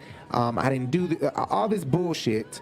When we seen the camera footage ourselves, he basically ran over that man twice and killed him because the man, I believe, died from some type of internal bleeding and internal injury that he had from being hit with this big ass fucking F-150 truck that Suge Knight big ass was driving in. It was really a sad scene. Phil Carson is the name of the former federal investigator. He identified the hitman as Amir Muhammad, okay, a Nation of Islam convert who got help from rogue officers inside the Los Angeles Police Department who allegedly helped cover up the crime that to this day remains unsolved. So rogue officers meaning officers who were in on the whole thing, crooked officers basically, just completely crooked ass, fucked up, blackmailing ass officers. The reason why I say blackmailing is because they still will lock your ass up for some shit that you do. But on the other hand, if you got some weed or something and they want to smoke a blunt, then they won't fuck with you. So crooked, backstabbing ass officers. They covered it up, and that's why the killing remains unsolved. So he claims that it was set up by Suge Knight for Amir Muhammad to go and take him out completely. And it's saying here that he actually did it over retaliation. You know, he wanted to get him back. He felt like, shit, you killed Tupac, I'm coming to kill your ass the same fucking way, shoot up this goddamn car. That's really fucked up. That's a really fucked up way of dying. Like, damn, he took all nine or all four 9mm bullets that struck him from the black Chevy Impala that pulled alongside him. So he was in a GMC Suburban. The Chevy Impala pulled up next to him and just lit into the fucking car. Just lit into the fucking car. Just pop, pop, pop, pop, pop, pop, pop. But just 4 times. Pop, pop, pop, pop. He knew he had got him. He popped him in the chest, popped him everywhere, like all in his stomach and shit. He really did try to fuck him up. He got paid a lot of money for that shit. That's real fucked up. But we don't know. This FBI agent was fired from his job. He claims that he tried over and over to tell his sergeant to look deeper into the situation, to take this turn and take this turn, look at this and look at that. This could have happened and this could have happened. And ultimately, he was let go from his position of being a detective or FBI agent of the force. So it's really fucked up. That's some crooked ass shit, FBI, for them to do that. Anyway, let's move on. Keefe D denied bond again in Tupac murder trial. Judge suspects illegitimate bail money. Reputed gang member Dwayne Keefe D Davis has been denied bond once again in the ongoing Tupac Shakur murder trial, with the judge suspecting that the bail money could be ill-gotten gains. Clark District Court Judge Carly Kearney rendered her decision yesterday, August 27, mentioning that the $750K that Cash Jones, aka WAC 100, offered to put up for Davis' bond could launch an investigation. So, $750K that WAC 100 is trying to pay to get him out, and the judge is saying absolutely not, because how WAC 100 got the money could prompt an investigation on them. I don't agree with that. I think that they want to find any reason to keep him in because he is LAPD's main source and main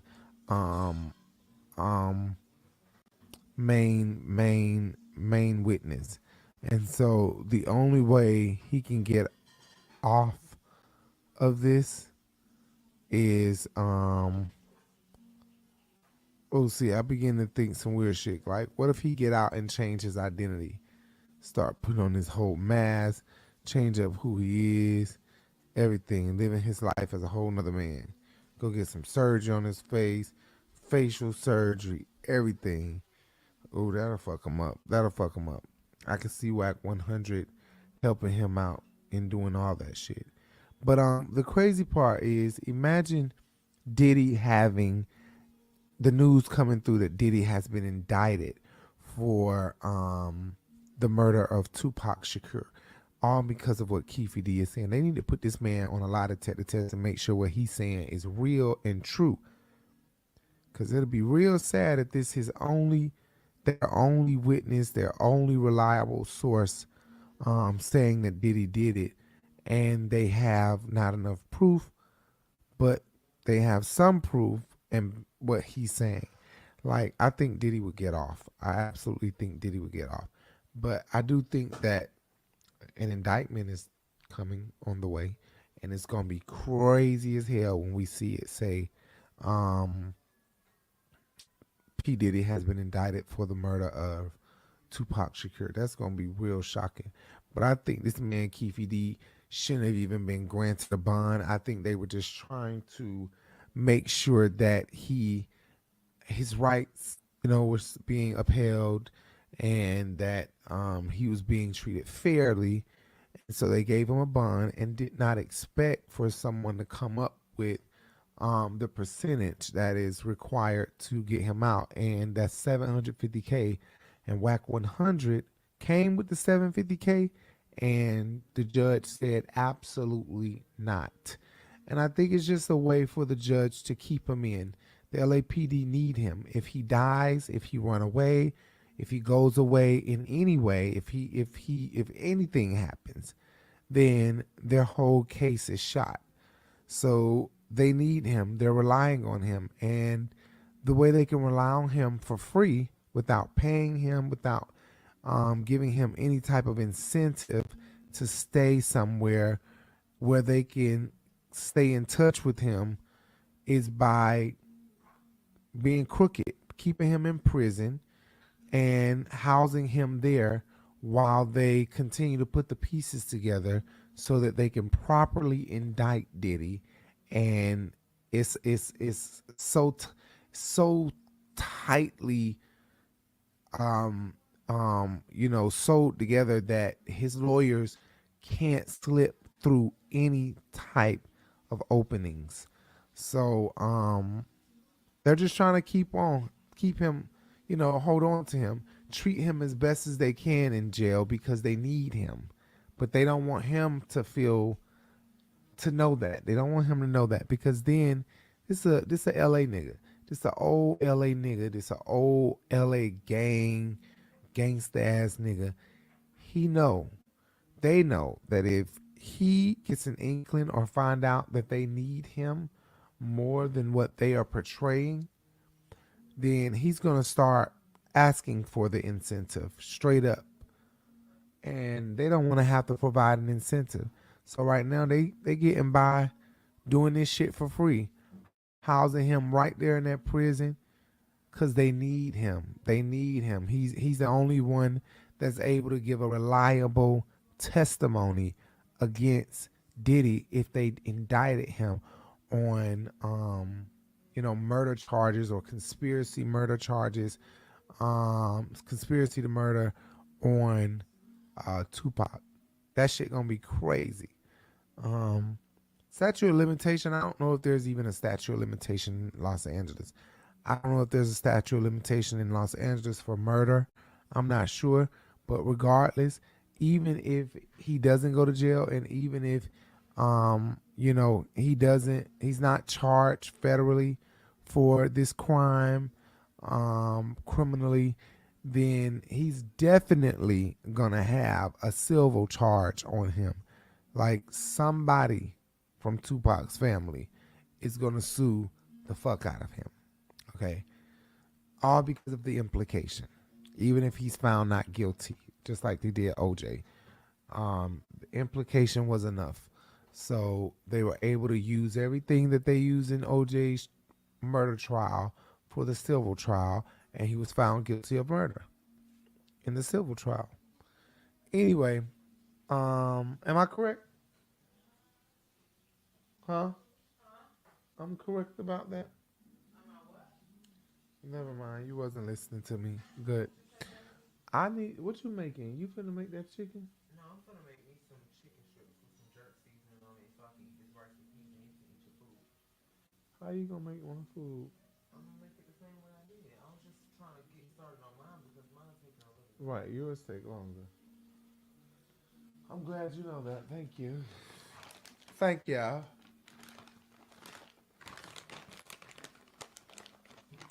I don't want these.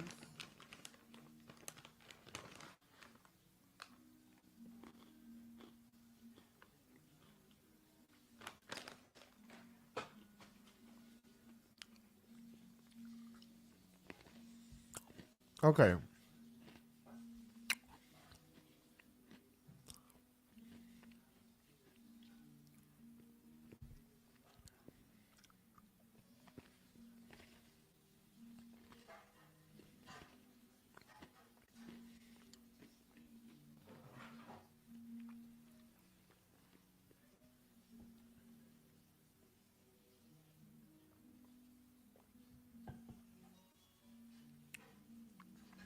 Okay.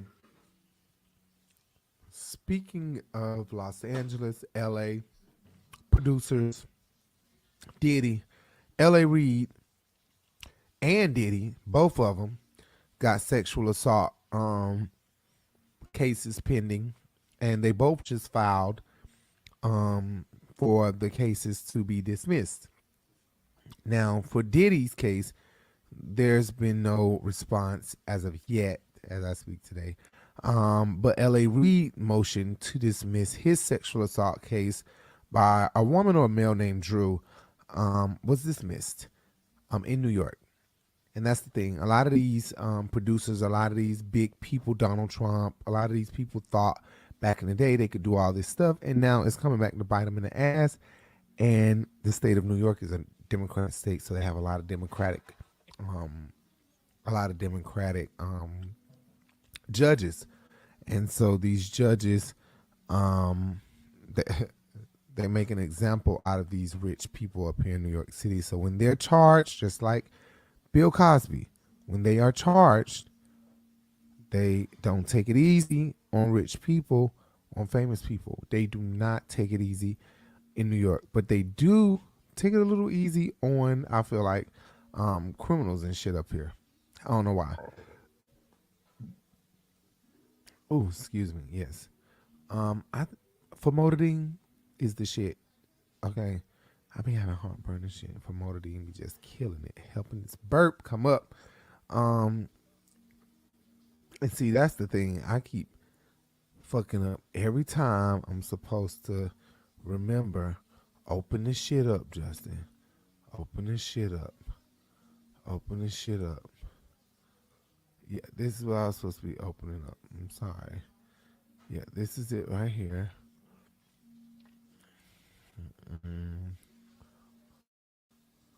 Okay. Yeah, August 13th.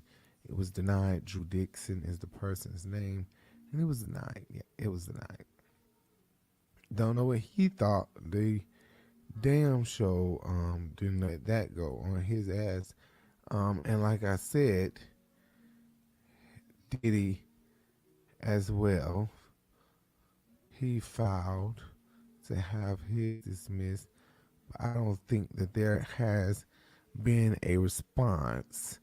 But Diddy sexually assaulted this boy Lil Rod right here, and the boys filed a lawsuit on him, Rodney Lil Rod Jones. Why would Diddy want to sexually harass him? I don't know, but it was cute. You could have give me some money. Anyway, yeah. So they thought that they would get away with it, but New York City judges are not playing with they ass. Okay. Yeah, speaking of all this court stuff,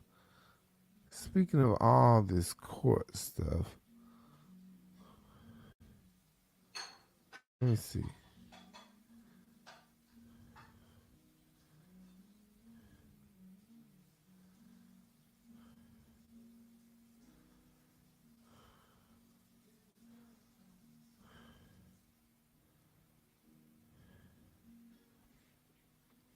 Let me see. Yeah, they didn't dismiss Diddy shit.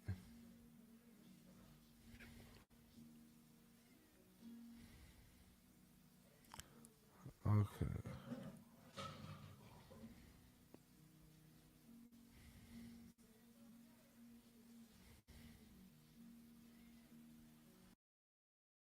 Okay. I already said that Diddy was going to have a subpoena coming down. You wait and you see, because they said that, Keefe D blamed him for, the murder of Tupac. He paid me $1 million, blah, blah, blah, blah. The feds just got to make sure that they got their ducks in order before they put out and go arrest him for some shit that they don't have valuable proof of. They need proof that they can lay out, like the glove on OJ's hand that wouldn't fucking fit. They need something. And it's been so many years. Only thing they could do is, what's the word? Exhume Tupac's body, possibly, or try to take what photos the autopsy person did in the 90s, possibly, but I highly doubt that that's going to be possible. They may have to pull his body up and check it out in order to convict Diddy fully. Maybe. That's what I'm thinking. Maybe not. Maybe not. But now at this point, Diddy's cameras have been subpoenaed. His Ring doorbell cameras, all of his surveillance cameras, and I think all the way back to 2008 or something like that, they have subpoenaed his cameras. How can they do that? I don't fucking know. Let me actually, you know what? Let me go to the motherfucking story so I can make sure that I'm reading this the right way, because I don't want to be saying the wrong shit. Oh, right here. It says 3 days ago, a new subpoena issued for all surveillance footage of Diddy and his associates' stay at Miami hotel from 2008 to the present. So from 2008 to now, they have subpoenaed all camera surveillance footage. And the subpoena also mentions Daphne Joy, whoever the fuck that is. I'm not sure who Daphne Joy is, but damn, they about to fuck Diddy up in the ass really bad, okay? He think he done rough handled some assholes. His asshole is about to be fucked up without being physically touched. He gonna be clutching his asshole real bad. You see my mouth? Where I am? That's how he gonna be. He gonna be clutching his shit up, cause he finna be scared than the motherfucker. Diddy, I think Diddy always thought he could get away with shit. When he got away with shooting that lady in the face and completely got off of it, allegedly, okay. Although the lady has come out again this year and said she knows for sure that was Diddy. Not only that, the guy got out of prison and has not denounced her. And from my understanding, they said that the guy, I forget his name, he's now like Muslim or something like that. He lives in another country, into politics and stuff. Shine. They say that, if I'm not mistaken, he's spoken about this. He said that Diddy was the one that did it and not him. So whatever kind of power Diddy had, he no longer has. Okay? It's gonna be real fucked up when we see it though. I'm telling y'all. Sean P. Diddy Combs indicted for the murder of Tupac Shakur in 1996. That shit is gonna be like, what? People who the news gonna be new to gonna be gagging. Okay, like people who don't watch this shit and pay attention to the news and all that shit, they gonna be fucking gagging. They gonna be gagging. They literally gonna be gagging. Seriously. Not gonna believe it. Yeah. Motherfucker is definitely going to jail, I think. Maybe not. Knowing Diddy, his ass to get off. Yeah, I don't know. His ass to get off. Okay, anyway. Let me see, what do I want to talk about? Okay. Let's talk about this. The political talk, okay? Kamala Harris and her Southern drawl. I already talked about that too. My shit don't get fucking watched. My shit don't get watched ever. So, I say things and you can go back on my video. I just posted it a couple days ago, a couple weeks ago, whenever it was. It says Kamala Harris something. Just look at my videos. Kamala Harris. And listen to what I said. It's like a 28-minute, 30-minute video. She done went there. She said, fuck it. Fuck it. Fuck it. I'm going now. I'm going now. Oh, excuse me. I done burp. Don Richard of Danity Kane accuses Diddy of sexually assaulting her in new lawsuit. Says she witnessed Kim Porter and Cassie being abused, and that Diddy allegedly threatened to kill her when she told Cassie to leave. All right. I don't know because from my understanding, she just said something like, I just seen a clip of her saying something like, nothing ever. Hold on, Don. Where's it? Nothing ever happened to me. If I'm not mistaken, she said,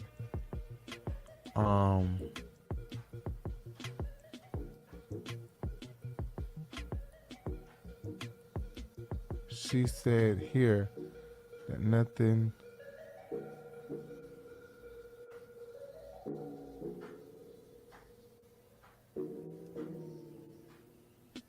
Okay, yeah, right here.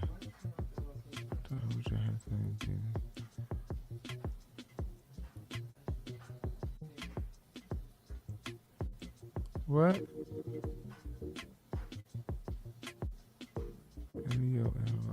Stating how they all allegedly witnessed the abuse Cassie by Diddy. Don Richard has named Jimmy Levine, CEO of Interscope, Usher, and Neo in her lawsuit, stating how they all allegedly witnessed the abuse of Cassie by Diddy in 2009. Damn, they all witnessed it. Dawn stated she was fearful of Diddy by what she witnessed and that someday it could happen to her. Wow. That's what she says. So she says. But they trying to get Dawn right together on Twitter for something that she said back in 2017. She said this here. You went independent. Do you talk to Diddy? Not as often as I'd like, but that's the homie forever. Yeah. People will never understand that relationship. That's like what she said. people didn't know that Puff had bought me out of a contract Wow. prior to even getting on the show. Really? So I had loyalty to that, and that's a respect that I understand that I loved my group, and I know that it wasn't I chose Puff over my group at the time. It was more of when someone does that, where I come from, you got to respect that on a large level. So I gave loyalty to him, and I think I'll never forget that. And my father and my mother, for what we gone through, we'll never forget that. And I think with all his crazy, I look at things like that as loyalty. So I was loyal to him, and I paid my dues back like a businesswoman should. Right. Until he said, okay, your dues are paid, and then I left. Not, I'm gonna leave you after you did me something. And then just a solid, and then say, oh, by the way, thank you for buying out my contract, but now I'm gonna go over here. I just never said anything Wow, I didn't know about that. about that contract, and I never told anybody. I took all the hate that came with it, that people thought I had didn't choose my group. I just Didn't took know it. that. Because it's a loyalty thing for me. It's a respect art. Yeah. So I wanted to pay my dues, so I did, and I always respect. Puff is smart. He does it, and exactly what I did, and I always respect for that. Yeah. Yeah. Wow, that's nice. What's the best advice he's ever given you? Sleeps. He has, and he's blessed with an ear. That's two very powerful things, yeah. right? And so. And that's it. It wasn't all perfect. It wasn't all great. Yeah. He's exactly what people say he is, Yeah. but he's also, he gave me a shot. I don't have the story that you have. I have I got out alive. Yeah. And I got out with a business. And I don't have no bad stories. That was only support. So if you do good by other people, they do good by you. I agree. And so that's what I tried to do. I didn't do it perfectly. It probably was imperfect, and it probably looked crazy in business. And I don't have no bad stories. There was no business. And I don't have no bad stories. There was no business. And I don't have no bad stories. It was only support. So You ain't got no bad stories. There was if you do only good by other people, they'll do support. good by you. I agree. And so that's You what hear I that? tried to do. I didn't do it perfectly. It probably was imperfect, and it probably looked crazy, and I probably And made now- mistakes, and I totally did make mistakes along the way. but I did the best that I could. But you So- owned up to it. Yeah, I You know what never I mean? had. I've never got the vibe that you were scared. Diddy attorney released a statement denying the sexual assault allegations by Don Richard, claiming this is a serious false. Claiming this is a series of false claims, all in the hopes of trying to get a payday. This is the same thing the attorney put out about the gay boy who filed a lawsuit, who actually just won his lawsuit $100 million because Diddy didn't show up to court. So because Diddy didn't show up to court, he won by default his whole amount, everything that he asked for. He sued Diddy for $100 million. Diddy tried to settle with him for $2.3 million, but he refused. So he just got $100 million, but I doubt that he sees a dime of it. Maybe somebody said that in the comments. I don't know. But I feel like I agree with Diddy's attorney. She see that this boy got $100 million. She see everybody lawsuits going out. She said, let me go on and put mine out before everybody else come. Because more is probably coming. I wouldn't be surprised. More lawsuits are coming. But Diddy's son, Justin, put this out. He responded to it. He said, thoughts from Diddy lawyer. And he put the link to what his father's lawyer said. I guess I don't know what that is about. I don't know why he decided to do that, but he put what the lawyer said. On Rashard, who Diddy discovered in making the band, put her in Danity Kane, where she eventually left to join Diddy Dirty Money. And in 2020, when Diddy announced the reboot of Making the Band, she hopped on board and wanted to join. As you can see from this message in March 2020, she says, love, love, love you, let's do this. And yet another where she says, checking in to see if you guys are starting Making the Band back up, would love to be a part of it, bro. Yet another in December where she's saying, let's bring the crew back. Another message where she says we never should have stopped it. That's what he did in 2023 on his most recent album called Off the Grid. She's a featured artist on the #3 song on the album. And all of this makes sense if you watch her other statements about Diddy over the years, including this one clip from Hot 97 back in the day. And I don't have no bad story. That was only support. So if you do good by other people, they'll do good by you. Now pause for Combs' civil attorney's statement that she made today, which states that Rashard has now manufactured a series of false claims, all in the hopes of trying. You hear that? Do you hear that?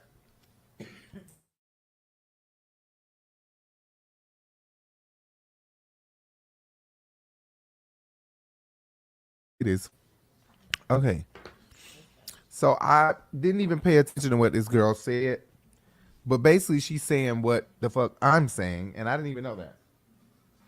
I downloaded it thinking she was just reading the lawsuit out word for word, but instead she's saying basically this just looks like a money grab because you kept asking him, is Making the Band starting back up, and you know you should get the crew back, and he basically put you on his new album and everything.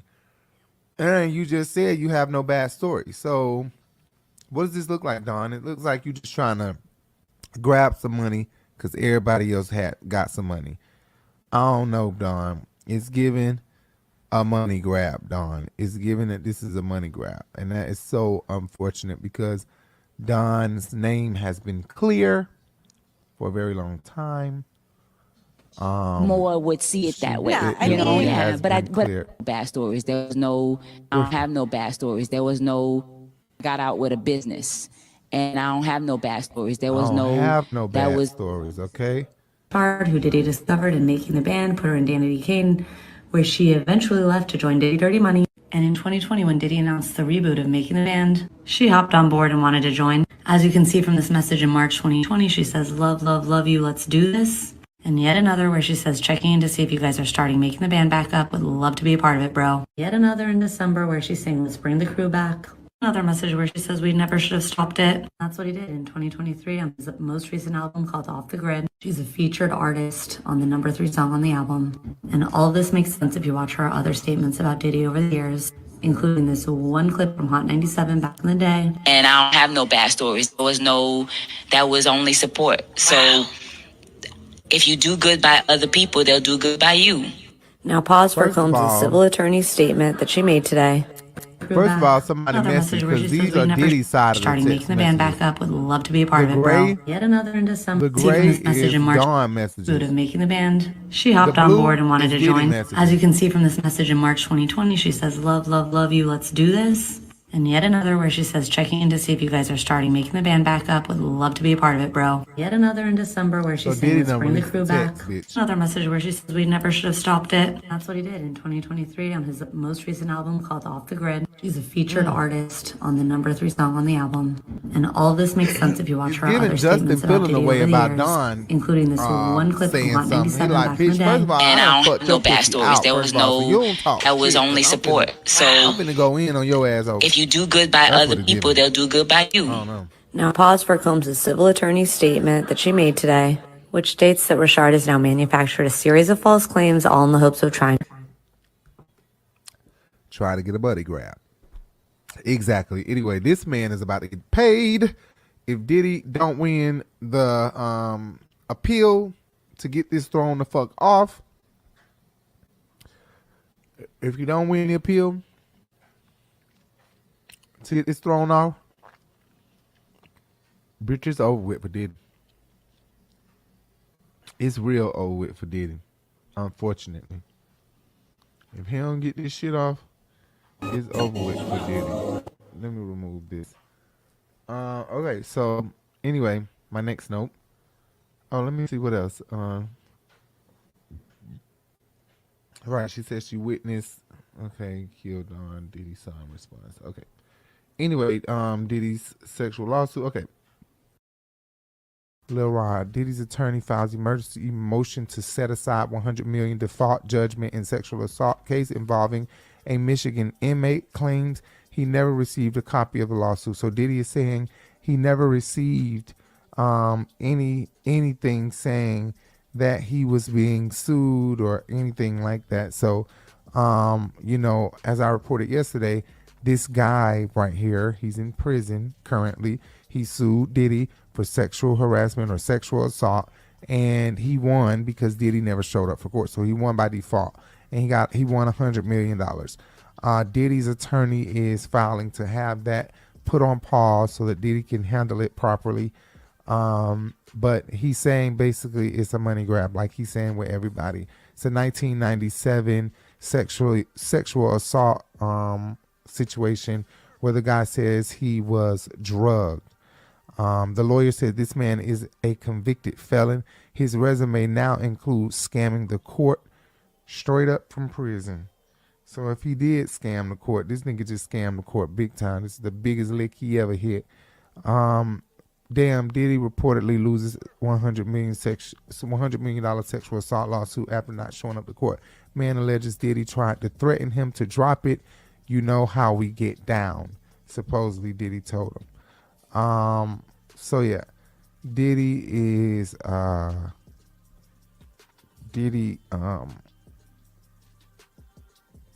yeah, I went back to the story by mistake. Yes, Diddy is 1, 2, 3, 4. Yeah, so Diddy is dealing with that currently. Unfortunately, he's dealing with that. And the other thing that Diddy is dealing with, not just that guy, but don't forget about Lil Rod, who filed his lawsuit first.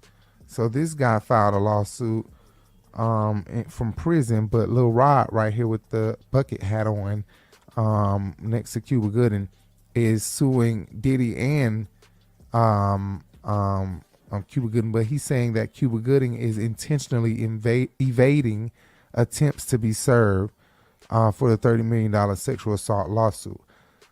So yeah, he wants his money as well. Everybody like, you know what, Diddy paying up, shit, fuck that. Don done went and filed, everybody done went and filed. They like, fuck that. If Diddy paying up, bitch, let me go on and get my damn money then. Shit, let me go on and get my money. Speaking of lawsuits, sexual harassment, Yeah, but this is a shame that everybody is. First of all, that's what I wanted to say. It's a shame that everybody is going through this.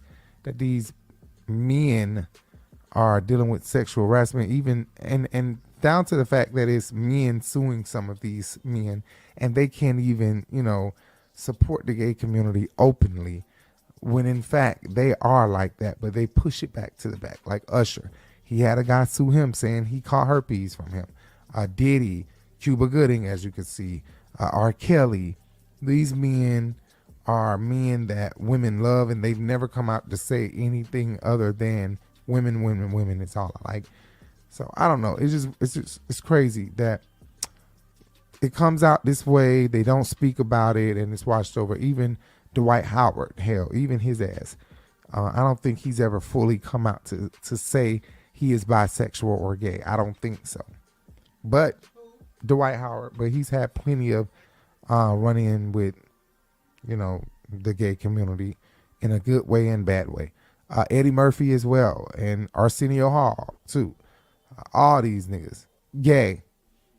Anyway, moving on to the next story, which I almost moved too fast and went to Sabrina Peterson. T.I. and Tiny says Sabrina Peterson is evading paying them their $96K in restitution after she sued them and it was unsuccessful. So they countersued her for, I guess, the lawyer fees and stuff that they had to pay to deal with her ass.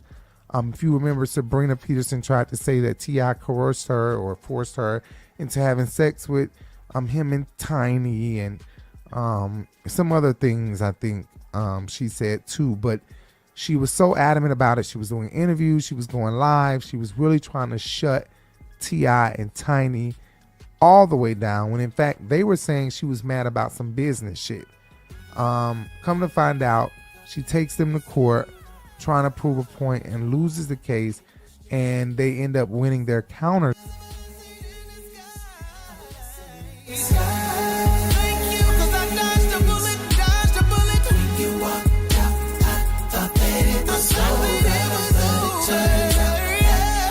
Just a blessing in disguise.